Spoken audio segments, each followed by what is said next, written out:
Hello dear students, देखो इस video में ना हम लोग ये स्प्रिंग पुली सिस्टम के साथ जुड़े हुए ब्लॉक के ऑसिलेशन के बारे में डिस्कस करेंगे। ओके, देखो आपको मान लो ऐसा कोई भी स्प्रिंग पुली सिस्टम का कॉम्बिनेशन दिया हुआ है और इसके साथ ऐसे ब्लॉक लगाया हुआ है और ब्लॉक का पीरियड निकालना पूछता है। देखो इंपॉर्टेंट क्वेश्चन है मेंस एडवांस के एग्जाम के लिए भी। तो देखो इसका पीरियड कैसे निकालेंगे वो हम डिस्कस करेंगे। तो मान लो ये जो स्प्रिंग है ना उसका स्प्रिंग कांस्टेंट K1 गिवन है और इसका स्प्रिंग कांस्टेंट गिवन है K2। अब देखो ब्लॉक का पीरियड निकालना है हमें। तो देखो अभी तो पूरी सिस्टम जो है ना वो इक्विलिब्रियम में है, यानी ब्लॉक के ऊपर का नेट फोर्स क्या है अभी 0। तो अभी ब्लॉक के कोई ऑसिलेशंस नहीं हो रहा है।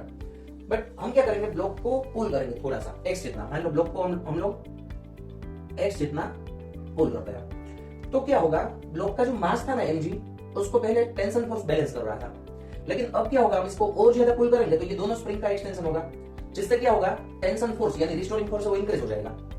और वो फोर्स, ये ब्लॉक के ऊपर जो फोर्स इंक्रीज हुआ वो फोर्स क्या करेगा, ब्लॉक को ऑसिलेट करवाएगा। ओके, चलो मान लो इसको हमने x जितना डिस्प्लेस करवाया तो फोर्स चेंज हुआ F अमाउंट से। पहले नेट फोर्स 0 था, अभी उसके ऊपर F फोर्स लगने लगा। ओके, तो अब हम लोग क्या करेंगे, इसका पीरियड निकालने के लिए F is equal to KX एक फॉर्मूला डिराइव करेंगे फोर्स का, कि ब्लॉक के ऊपर जो फोर्स लग रहा है वो KX के बराबर है और वहां पर जो K की वैल्यू मिलेगी वो होगा ये कॉम्बिनेशन का इफेक्टिव या फिर इक्विवेलेंट स्प्रिंग कांस्टेंट। और उसको आप लोग पीरियड का ये जो फॉर्मूला है T is equal to 2 pi root of m by k, यहां पर k इफेक्टिव की वैल्यू रखकर आप लोग इसका पीरियड निकाल सकते हो। ओके, तो चलो ब्लॉक को हम लोग x जितना पुल करेंगे तो ये पुली है वो भी x जितना नीचे शिफ्ट होगी, और पुली अगर x जितना नीचे शिफ्ट होगी तो ये दोनों स्प्रिंग की लेंथ टोटल 2x इंक्रीज होनी चाहिए। ये पुली x अमाउंट में शिफ्ट होती है तो देखो दोनों साइड से x लेंथ बढ़नी चाहिए, तो टोटल इसकी लेंथ कितनी इंक्रीज होनी चाहिए, 2x। अब देखो स्प्रिंग तो इनएक्सटेंसिबल होती है तो स्प्रिंग की कोई लेंथ इंक्रीज नहीं होगी, तो दोनों स्प्रिंग की टोटल लेंथ क्या इंक्रीज होने वाली है, यहाँ पर 2x। हम लोग मान लेते हैं इसकी लेंथ इंक्रीज होने वाली है x1 और इसकी लेंथ इंक्रीज होने वाली है x2। अब देखो यहाँ पर फोर्स F है तो वो दोनों साइड F/2 से डिवाइड हो जाएगा, और सेम स्प्रिंग में टेंशन सेम होता है तो यहाँ पर भी कितना फोर्स आएगा, F/2। ओके, तो चलो यहाँ पर क्या लिख सकते हैं, ब्लॉक को x जितना पुल किया तो ये पुली भी x जितनी पुल हुई, तो ये टोटल ये जो स्प्रिंग है उसकी लेंथ कितनी इंक्रीज हुई, 2x। So here x1 plus x2 is equal to 2x। Okay, इसको हम लोग बोल देते हैं इक्वेशन नंबर 1। अब देखो ये स्प्रिंग में कितना फोर्स लग रहा है, F/2, और ये F/2 फोर्स लगने से उसका x1 जितना ज्यादा एक्सटेंशन हुआ। पहले भी उसका कुछ एक्सटेंशन हो रखा था, बट ब्लॉक को हमने पुल किया उससे जो फोर्स यहाँ पर प्रोड्यूस हुआ, ओके, तो ये फोर्स दोनों साइड इक्वल अमाउंट में डिवाइड हो गया, तो ये F/2 का फोर्स ये स्प्रिंग को x1 जितना एक्सटेंड करवा रहा है। तो यहाँ पर हम क्या लिख सकते हैं, F/2 is equal to K1x1, और देखो लेफ्ट साइड में भी उतना ही फोर्स लग रहा है F/2, तो इसकी वैल्यू K2x2 के बराबर भी होगी। तो देखो यहां से आपको x1 की वैल्यू मिल जाएगी F/2 K1 और x2 की वैल्यू मिल जाएगी आपको F/2 K2। चलो ये इक्वेशन 1 में हम लोग x1 और x2 की वैल्यू यहां पर पुट कर देंगे और इसका पीरियड निकाल देंगे। तो देखो क्या होने वाला है, x1 plus x2 is equal to 2x, so F/2 K1 plus F/2 K2 is equal to क्या मिला हमें, 2x। ओके, देखो यहां पर आप लोग F/2 कॉमन ले लो और यहां पर हो जाएगा K1 plus K2 is equal to 2x। Okay, और देखो फाइनली हमें फोर्स क्या मिलेगा, 4K1 K2 by K1 plus K2 into x। तो देखो ब्लॉक को x इतना पुल करने से ब्लॉक में जो फोर्स लगेगा वो kx के बराबर होना चाहिए। तो ये इक्वेशन ये प्रूव कर रहा है कि ब्लॉक ऐसे जब परफॉर्म करेगा, ब्लॉक की सिंपल हार्मोनिक मोशन होगी, क्योंकि फोर्स है वो डिस्प्लेसमेंट के डायरेक्ट प्रोपोर्शन में है और हमने नीचे उसको पुल किया है, और ये फोर्स कहां पर लग रहा है, ब्लॉक के ऊपर अपवर्ड डायरेक्शन में, तो ऑपोजिट डायरेक्शन में भी है। ओके, तो यहाँ पर मैं माइनस साइन रख रहा हूं क्योंकि x की ऑपोजिट डायरेक्शन में फोर्स लग रहा है। अब आप इसको कैसे रीड कर सकते हो, net force on the block is equal to minus K equivalent into x। तो देखो ये जो है ना ये हमें इफेक्टिव K मिल गया, ये दोनों स्प्रिंग का जो कॉम्बिनेशन है उसका इफेक्टिव K मिल गया, या फिर इक्विवेलेंट K आप बोल सकते हो, 4K1 K2 by K1 plus K2,